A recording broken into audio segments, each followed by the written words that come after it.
All right, here's another quick Lightroom tutorial for editing portraits. This time we're removing wrinkles, and this also works for sort of the lines or the sort of raccoon darkness that you get underneath people's eyes. So this is a follow-up to the skin softening that we already did. So I'm gonna leave that on there actually so we can see how these improvements kind of add on to each other.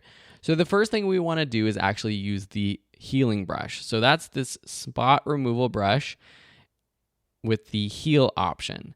So we want to make sure that this is feathered up as much as possible. We're going to turn opacity all the way up, and then we're going to create the size, make the size pretty big, especially when we're zoomed in on this image. So we're going to start with this one on the left. So we're just going to paint over like so.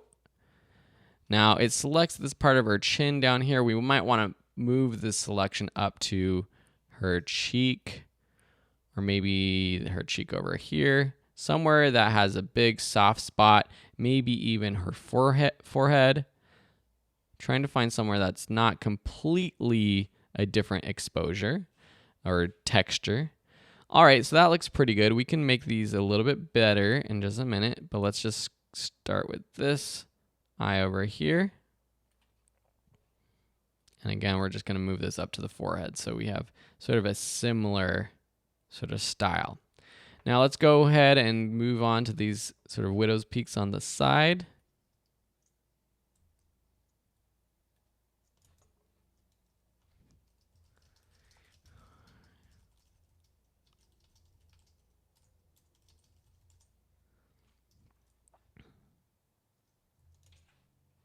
All right, so now let's move on to these crow's feet, as we call them, that are coming out from the side of the eye. So I'm just gonna do one at a time.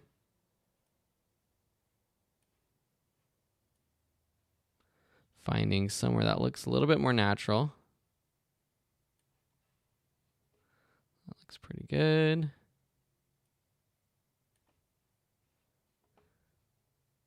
Okay, so Lightroom does a pretty good job making selections, and then we're just gonna move over here, make the size even smaller.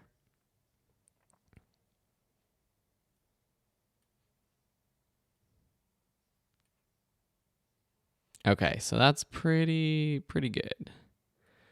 Okay, so automatically using these brushes, we can get rid of some of those wrinkles. So if we turn on and off this brush, it starts to look pretty good. Now you notice we do have a little bit of darkness down here under the eyes still, and that might look a little bit unnatural. So what we can do is go and use a brush. Let's reset all of our settings. So just double clicking effect. Now first, let's make sure we're selecting our area properly. So I'm gonna turn on my mask overlay. Auto mask is off, density all the way up, feathering all the way up as well. Make the size a little bit bigger. All right, so let's just paint over right here and right here. Even up here a little bit can help. All right, so that's pretty good selection. Now let's bring up the shadows just a little bit. Now you don't want to go too far because it starts to look like, I don't know, you got like sunburnt everywhere else. So just ever so subtly, maybe the overall exposure just a little bit. And now for the edges, you might want to bring down the density and just brush over the edges just a little bit so it kind of blends in just a little bit more. You can also bring down clarity to smooth even more, kind of what we did before with the smoothing skin technique. All right, so let's see the before and after. Pretty good, actually. And this was a quick one. Now, I would probably spend a little bit more time making sure the selection was exactly where I want. I might play in here, right in that sort of nook inside, just brighten that area up just a little bit as well. But that's a quick way to remove wrinkles, to get rid of any sort of sleep in your eyes, the raccoon eyes that you get after a long night, using the healing spot removal brush and the adjustment brush with some basic adjustments like clarity and exposure. Awesome, so I hope you enjoyed this tip, and we'll see you in another tutorial.